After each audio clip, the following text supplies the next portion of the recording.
Hello guys, welcome back to CMA with Keval Darji YouTube channel. और मैं हूं आपका केवल दर्जी। और आज हम देखने वाले हैं risk monitoring and making adjustments. आपका जो चैप्टर नंबर है 6.5, ओके, जो सब कैटेगरी है आपका उसमें 6.5 है, risk monitoring and the making adjustment. तो चलिए आज हम इस चैप्टर को अच्छे से समझते हैं। और पहली चीज कि मैं सारे सभी चैप्टर में मैं वही चीज करता हूँ। सभी अभी जितने मॉड्यूल खत्म हुए उसमें भी मैंने यही चीज किया था कि भाई जो भी चैप्टर पहले शुरू होता है तो उसको मैं पहले मैं आपको बताता हूँ कि भाई उस इस चैप्टर का पहले इंपॉर्टेंस क्या है, क्यों हम पढ़ते हैं। ओके, लाइक ऊपर ऊपरी मैं बता देता हूँ कि ये चैप्टर में बोलना क्या चाहने वाला है। ओके, तो आपका जो बाकी सारी जो चीज है वो आपके ईजी हो जाती है। ठीक है, चलो, तो इसमें भी सेम चीज कि भाई आपका risk monitoring and marketing making adjustment, not marketing, okay, making adjustment. तो ये चैप्टर में आपको क्या इसमें सीखने वाले हो। और मेन चीज कि इसका मतलब भी क्या है, तो इसमें मतलब भी है कि भाई रिस्क मॉनिटरिंग मेकिंग एडजस्टमेंट का सिंपल वर्ड्स में बात बात करूं तो मतलब है कि भाई रिस्क मॉनिटरिंग का मतलब होता है यहाँ पे कि भाई कंटिन्यूअसली आपको चेक करना और इवेल्युएट करना कि भाई बिजनेस में आपका जो रिस्क का लेवल कितना है और जो भी स्ट्रेटजी हमने रिस्क के लिए बनाई है वो सही काम कर रही है या नहीं कर रही है। अगर कहीं दिक्कत हो तो उसको क्या करना है भाई, तुरंत एडजस्टमेंट आपको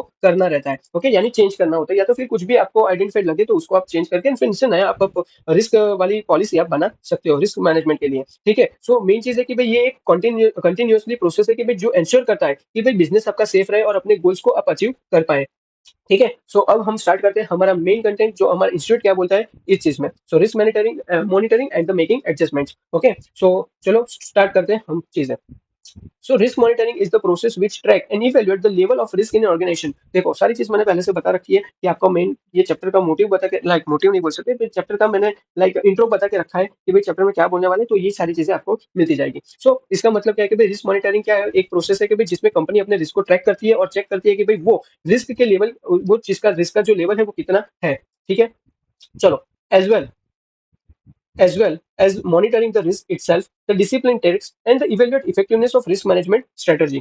यानी मतलब सिर्फ एक का जो रिस्क मॉनिटरिंग नहीं करना होता है आपको, बल्कि ये भी देखना होता है कि भाई जो आपका रिस्क मैनेजमेंट स्ट्रेटजी लगाई गई थी वो इफेक्टिव है या नहीं भी है। Okay, the finding the which are produced by the risk monitoring process can be used to help to create new strategies and update older strategies which may have the proved to be ineffective। यानी क्या बोल रहा है, यानी बोल रहा है कि भाई जो भी आपका जो रिजल्ट रिस्क मॉनिटरिंग से निकलता है तो उसको यूज करके नए स्ट्रेटजीज आपको बनाई जाती है और पुरानी स्ट्रेटजीज को अपडेट किया जाता है कि भाई जो काम नहीं करनी है। ओके, सो जो मैंने आपको पहले ही बता दिया है। ठीक है, फिर बात करते हैं आगे चल के, risk monitoring is the step of the risk management process where the companies must measure the success of the strategies to improve them.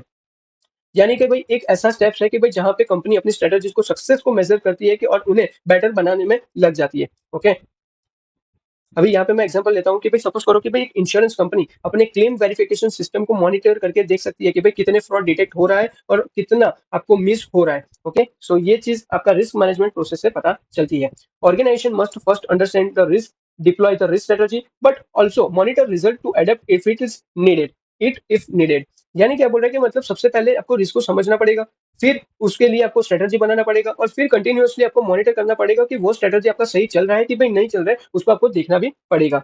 And this is the last step is what mean by the risk monitoring. Okay, और ये आपका एक last step ही है कि भाई जिससे आप क्या कर सकते हो कि एक बार रिस्क मॉनिटरिंग उसको भी बोल सकते हो या फिर कह सकते हो, और इससे रिस्क मॉनिटरिंग आपका हो पाएगा। ठीक है, आगे बढ़ते हैं। Environment, environment is the anything risk is the link to internally. Internally, the environment can include objective practice and process. External environment example include regulation, competition, economic factors, geographical concerns, and the vendor. Okay, so यानी क्या बोल रहा है कि भाई मतलब risk जो आपका है वो हमेशा किसी एनवायरमेंट से लिंक्ड होता है। ये इंटरनल भी हो सकता है या तो फिर आपका एक्सटर्नल हो सकता है। और इंटरनल में आपका क्या क्या चीज आ सकता है, तो आपका भी ऑब्जेक्टिव आ सकता है, प्रैक्टिस, प्रोसेस, वो सारी चीजें इंक्लूड हो सकती है। और एक्सटर्नल में भी आपके रूल्स, कॉम्पिटिशन, इकोनॉमिक क्वालिटीज वो आ सकते हैं। ओके, जो आपका लिंक हो सकता है आपके एनवायरमेंट, एनवायरमेंट से आपका लिंक हो सकता है। ठीक है, आपका जो रिस्क है वो, ओके, उसकी बात कर रहे हैं। आपके मैं एग्जांपल यहाँ पे लूँ तो कोविड का मैं एग्जांपल आपको बता सकता हूँ कि कोविड के टाइम पे आपके जो रेस्टोरेंट थे, ओके, तो उसका एक्सटर्नल एनवायरमेंट रिस्क था, लाइक गवर्नमेंट रिस्ट्रिक्शन और कस्टमर्स डिमांड का गिरना। सो वो वहाँ पे इम्पैक्ट था, उनका रिस्क था। ओके, सो ये एनवायरमेंट रिस्क का भी एक आपका लिंक हो सकता है, वो इंटरनल भी हो सकता है, एक्सटर्नल भी हो सकता है। तो कोविड-19 का मैंने आपको यहाँ पे एग्जाम्पल दिया कि जिस टाइम पे आपका रेस्टोरेंट को एक्सटर्नल एनवायरमेंट का रिस्क था। ओके, क्योंकि गवर्नमेंट के रिस्ट्रिक्शन भी थे और कस्टमर की जो डिमांड थी वो भी गिर गई थी इसीलिए। ठीक है, चलो, monitoring risk and the relevant issue surrounding it, focus on the looking for three things. Okay, चलो, थ्री थिंग्स क्या है वो देखते हैं। सो फर्स्ट है how the risk is changing. Okay. So focus है थ्री थिंग्स पे, आपको फोकस करना है, देखना है कि how the risk is changing. Okay. So main चीज यहाँ पे एग्जांपल दूं तो भाई स्टॉक मार्केट रिस्क आपका जो हर दिन चेंज होता रहता है। ओके, तो आपको वो देखना है कि कैसे रिस्क आपका चेंज होता जाता है। The effect those changes will have on the object or other factors of internal external operating environment। Okay, यानी कि भाई सपोज करो कि भाई अगर आपका यहाँ पे एग्जांपल डायरेक्ट लेता हूँ कि भाई क्रूड ऑयल जो है उसका प्राइस बढ़ जाए तो एयरलाइन इंडस्ट्री का ऑब्जेक्टिव जो है लाइक प्रॉफिट पे वो डायरेक्ट इंपैक्ट होता है। ओके, सो मेन चीज क्या होता है कि भाई कुछ चीज की में प्राइस बढ़ना या तो फिर कम हो जाने से कोई दूसरी इंडस्ट्री का ऑब्जेक्ट पे या तो फिर प्रॉफिट, ऑब्जेक्टिव यानी प्रॉफिट की बात कर रहा है यहाँ पे, जो ऑब्जेक्टिव बोला है यानी प्रॉफिट की बात कर रहा है कि कोई दूसरी इंडस्ट्री का जो प्रॉफिट है उस पर इंपैक्ट आ जाता है। सो वो भी एक रिस्क है, तो वो भी आपको देखना चाहिए। Whether the organisation to enough risk to achieve its objective, यानी यहाँ पे एग्जांपल मैं लेता हूँ, जस्ट 1 मिनट चार्जिंग में लगा देता हूँ लैपटॉप को, just 1 minute. Okay perfect. Okay, done done done done. So whether the organisation to enough risk to achieve its objective, यानी भाई एग्जांपल यहाँ पे मैं बताता हूँ, मैं सपोज करो कि एक स्टार्टअप्स को ग्रोथ के लिए आपको कैलकुलेट रिस्क लेना ही पड़ता है, वरना आपका वो जो एक्सपांड है वो नहीं कर पाएगी, वो कंपनी एक्सपांड नहीं कर पाएगी। ओके, सो स्टार्ट करते हैं हम अपने नए टॉपिक पे, how open to monitor risk. Okay, how open to monitor risk, यानी क्या बोल रहे हैं उसमें, for the manage enterprise normal risk assessment occurs on the regular schedule. These are the often annual occurrence, but the monitoring ongoing risk mitigation and the state of identified the risk should be the continuous activity। यानी क्या बोल रहा है कि भाई मतलब आपका जो रिस्क असेसमेंट जो ईयरली शेड्यूल पे होता है वो, लेकिन मॉनिटरिंग एक कंटिन्यूसली प्रोसेस पे होनी चाहिए। ओके, भले आपका रिस्क असेसमेंट आप ये साल में एक बार करो, बट आपका जो मॉनिटरिंग प्रोसीजर है उस पर आपका जो कंट्रोल रहना चाहिए, आप देखते रहना चाहिए आप पॉलिसी को। ओके, तो वो कंटिन्यूस बेसिस पे आपका रहना चाहिए। फिर बात करता है we monitor and the react, we monitor and the react to risk constantly in the daily lives. Consciously monitoring of the organization risk mitigation position should occur as well। Okay, यानी क्या बोल रहा है कि मतलब है कि भाई जैसे हम अपनी डेली लाइफ में भी रिस्क मॉनिटर करते हैं, जैसे आपका आपका ट्रैफिक देखकर आपको रूट डिसाइड करना, वैसे ही ऑर्गेनाइजेशन को भी अपने रिस्क को भी डेली मॉनिटर आपको करना चाहिए। And it is the good idea to schedule the periodically risk review ahead of the time and take the time each month to review highest probable and largest impact risk along with the mitigation strategy that will allow to for continuous improvement. यानी क्या बोल रहा है, so main चीज वो बोल रहा है कि मतलब आपका मंथली बेसिस पे आपको एक रिव्यू करना चाहिए जिसमें सबसे ज्यादा इंपैक्टफुल आपको जो रिस्क लगे उनके आपको सॉल्यूशन को चेक किया जाना चाहिए। ठीक है, और उसके आपका जो रिस्क आपको लग रहा है तो उसमें आपको शायद इंप्रूवमेंट की जरूरत हो तो इंप्रूवमेंट करके पॉलिसी आप चेंज कर सकते, उसकी स्ट्रेटजी या तो पॉलिसी उसको चेंज करके फिर से आप इंप्लीमेंट कर सकते हो। ठीक है, चलो आगे बढ़ते objective of the risk monitoring. क्या होता है ऑब्जेक्टिव ऑफ रिस्क मॉनिटरिंग, क्यों करना है, ऑब्जेक्टिव क्या है। सो भाई purpose of the risk monitoring is to keep track of the risk that occurs and effectiveness of the response which are implemented by the organisation. यानी simple चीज में बताऊं तो भाई ऑब्जेक्टिव है कि भाई ट्रैक करना और देखना कि भाई रिस्पॉन्स कितना इफेक्टिव है।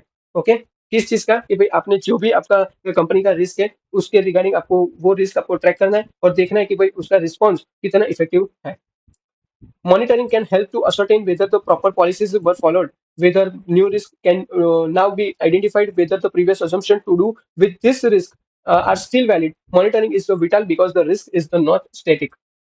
ओके, सो मतलब क्या बोल रहा है कि भाई मतलब है कि भाई मॉनिटरिंग हेल्प करता है कि भाई चेक करने में कि भाई पॉलिसी फॉलो हो रही है या नहीं हो रही है, नए रिस्क आइडेंटिफाइड हो रहे हैं या पुरानी असम्पशन अभी भी अब वैलिड है। ओके, सो ये भी देखना है, और मेन चीज की रिस्क कभी स्टेबल नहीं रहता है, वो हमेशा चेंज होता रहता है। ठीक है, अभी टाइप्स ऑफ रिस्क मॉनिटरिंग है वो यहाँ पे मैं लिखता हूँ आईएमपी। ओके, एग्जाम के लिए पता नहीं है आईएमपी है कि नहीं है, बट मैं इस एक बार लिख देता हूँ कि भाई क्या पता कि आपको पूछा भी जा सके। ठीक है, तो टाइप ऑफ आपको रिस्क मॉनिटरिंग दिखता है, तो कितने टाइप के रिस्क मॉनिटरिंग होते हैं, तो 4 टाइप के हैं। पहला आपका है वॉलेंटरी। तो वॉलेंटरी में क्या होता है, सो मॉनिटरी में क्या होता है कि वॉलेंटरी रिस्क में रिस्क मॉनिटरिंग वो होती है कि भाई जो कंपनी खुद करती है, लॉ के प्रेशर से नहीं करता है। ओके, वो उसको बोलते हैं वॉलेंटरी रिस्क मॉनिटरिंग। ठीक है, देखो यहाँ पे लिखा है not required by the law, law ने नहीं बोला कि आप रिस्क मॉनिटरिंग करो। ओके, वो खुद कर रहे हैं, कंपनी को लग रहा है कि मुझे करना है तो वो कंपनी कर रही है, और कंपनी को उससे बेनिफिट मिल रहा है तो कर रही है। ओके, सपोज करो कि भाई एक कंपनी अपने पास फ्रॉड के केस का एनालिसिस करके करके नए चेक्स इंप्लीमेंट कर देती है। ओके, तो उसके लिए तो बेनिफिट ही है और इसका रिस्क मॉनिटरिंग भी हो जा रहा है। ठीक है, फिर आपका ऑब्लिगेटरी, पहला तो वॉलेंटरी, दूसरा है ऑब्लिगेटरी। ओके, सो ऑब्लिगेटरी, फिर थर्ड है आपका रीअसेसमेंट एंड थर्ड है कंटिन्यूअल। सो ऑब्लिगेटरी में क्या होता है? सो भाई ऑब्लिगेटरी में वो होता है कि भाई कंपलसरी बाय लॉ या तो फिर रेगुलेशन ने बोला है तो वो कर रहे हैं। लाइक कभी कभी रिस्क मॉनिटरिंग लीगल रिक्वायरमेंट होती है, इसीलिए वो लोग करते हैं, क्योंकि लॉ में ही बोला है कि आपको करना पड़ेगा, इसीलिए required by the law. Suppose करो कि भाई एक बैंक को आरबीआई के रूल्स के हिसाब से अपने NPA like non performing asset है उसको मॉनिटर करना पड़ता है। ओके, तो वो लोग करते हैं। ओके, सो वो लॉ में लिखा है, इसीलिए आरबीआई जो भी सारी बैंक है वो आरबीआई के हिसाब से सारी चीजें करती है। अगर वो नहीं करेगी तो क्या करना पड़ेगा? सारी बैंक को पेनल्टी लग सकती है। फिर होता है रीअसेसमेंट। रीअसेसमेंट यानी क्या भाई? दोबारा इवेल्युएट करना। रीअसेसमेंट का मतलब दोबारा इवेल्युएट करना। समझ लो, जैसे जब मार्केट कंडीशन, टेक्नोलॉजी या तो फिर एनवायरमेंट चेंज होता रहता है, तो रिस्क जो होता है उसको भी क्या करते हैं, फिर असेस करना पड़ता है। ओके, उसको भी दोबारा इवेल्युएट हम करते हैं। सपोज करो कि भाई एक आईटी कंपनी हर 6 महीने बाद अपने साइबर सिक्योरिटी रिस्क को क्या करती है, दोबारा चेक करती है, क्योंकि भाई नए वायरस या तो फिर हैकिंग मेथड्स आते रहते हैं, तो क्या वो सारी चीजें करते रहते हैं, तो उसमें कोई भी चेंजेस लगे तो वो भी हम देख सकते हैं। और आपका लास्ट है फोर्थ, कंटिन्यूअल। सो कंटिन्यूअल में क्या होता है कि भाई लगातार मॉनिटरिंग करते रहना है। लाइक मतलब कि भाई रिस्क आपका जो मॉनिटरिंग एक कंटिन्यूअस प्रोसेस है भाई, जो हमेशा चलती रहेगी। ओके, लाइक सपोज करो कि भाई शेयर मार्केट जो कंपनीज अपने पोर्टफोलियो कंटिन्यूअसली मॉनिटर करती है, क्योंकि भाई शेयर के प्राइस आपका डेली भी चेंज होते रहते हैं, इसीलिए। ठीक है, सो वो ऑलवेज ऑन गोइंग वे में होता रहता है। अभी आपका लास्ट है, लास्ट टॉपिक, यहाँ पे भी आपका चैप्टर खत्म हो जाएगा। Risk monitoring and making adjustment. Okay, so यहाँ पे आपका चैप्टर बहुत जल्दी खत्म हो जाएगा। ओके, सो समझते हैं, चलो एक एक चीज को। To perform the risk monitoring, risk must be identified and the evaluate. यानी क्या बोल रहा है कि भाई मॉनिटरिंग शुरू करने से पहले ही आपको रिस्क को पहचानना है और समझना है, वो जरूरी हो जाता है। ओके, सो किस टाइप का आपका रिस्क है, को आपका जो ओके, सो किस टाइप का रिस्क है, सो वो सारी चीजें आपको देखनी पड़ेगी और आपको फिर उसको इवेल्युएट करते रहना है। Once a risk action plan has been created, timeline should also be created to ensure the checkups are done in timely fashion. Okay, यानी क्या बोल रहा है कि भाई जब एक्शन प्लान आपका बन जाए तो उसके साथ आपको एक टाइम टेबल भी बना लेना चाहिए, कौन सी चीज कब चेक करना है, ताकि टाइमली आप उसको फॉलो अप कर पाओ। ठीक है, फिर to monitor the implementation of the action, tick box में be use to show that the each steps of the process has been followed. यानी क्या बोल रहा है कि भाई आपका जो भी प्रैक्टिकल टूल है, ओके, जो चेकलिस्ट या तो फिर टिक बॉक्स आपको यूज करो, ताकि हर स्टेप्स आप कंप्लीट हुआ है या नहीं हुआ है वो आप देख सकते हो इजीली। ओके, फिर क्या होता है कि note should be the kept at every stage and implementation and action process, so this can be the analyse and the refer to during the monitoring phase of the process. यानी कि भाई हर एक stage का आपको record, आपको running notes रखना पड़ेगा, इससे आपका फ्यूचर में भी आपको रिव्यू या तो फिर उसका एनालिसिस आपको इजीली कर सकते हो। ठीक है, फिर बोल रहा है कि the monitoring process usually take place once the risk action plan has been implemented. यानी भाई आमतौर पे आप क्या करते हो कि मॉनिटरिंग कब स्टार्ट होती है कि भाई जब एक्शन प्लान चल पड़ा हो। ओके, ताकि उसका भी इफेक्ट आपको देखा जा सके। ठीक है, फिर as soon as the plan is the monitoring may also take place even if the no formal plan has been put into place yet. For instance, monitoring the risk of the weather concern may occur which list take occur the whilst the risk management team discussed what their preferred the course of action would be and should be the whether if the risk occur।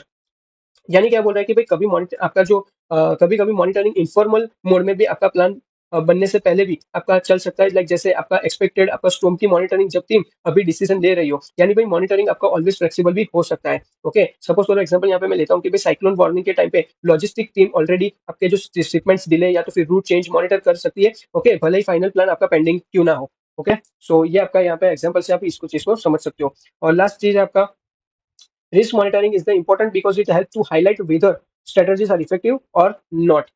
Okay, and the risk monitoring, सो पहले उतने ही बात हम कर लेते हैं। Okay, so main चीज वो उसमें क्या बोला कि मॉनिटरिंग से आपका जो क्लियर होता मॉनिटरिंग से आपका क्लियर होता है कि भाई हमारी स्ट्रेटजी काम कर रही है या फिर फेल हो रही है। सो इसलिए वो मॉनिटरिंग करना इंपॉर्टेंट हो जाता है। फिर बोल रहे हैं risk monitoring can impact upon the management of organisation risk because it lead to identification of new risk. यानी क्या बोल रहे हैं कि भाई कभी मॉनिटरिंग करने से नए या तो फिर प्रीवियसली अननोन रिस्क भी सामने आ जाते हैं कि भाई जो मैनेजमेंट को फिर से रिएक्ट करने पर मजबूर कर देते हैं। फिर क्या बोल रहा है कि स्ट्रेटजीज में also need to be change और update depending on the finding of risk monitoring strategy. और क्या होता है उसके बाद कि भाई मॉनिटरिंग के रिजल्ट के हिसाब से आपको स्ट्रेटजी को क्या करना पड़ता है, मॉडिफाइड करना पड़ता है या तो फिर अपडेट करना पड़ता है, क्योंकि एनवायरमेंट भी आपका चेंज होता रहता है इसीलिए। ठीक है, सो यहाँ पे आपका जो चैप्टर नंबर 6.5 जो है वो भी यहाँ पे कंप्लीट होता है। ओके, सो आई होप कि आपका आपको समझ आ चुका होगा और यहाँ पे भी मुझे कोई मोस्ट इंपॉर्टेंट चीज नहीं दिखी सिवाय आपका जो ये मेन चीज था।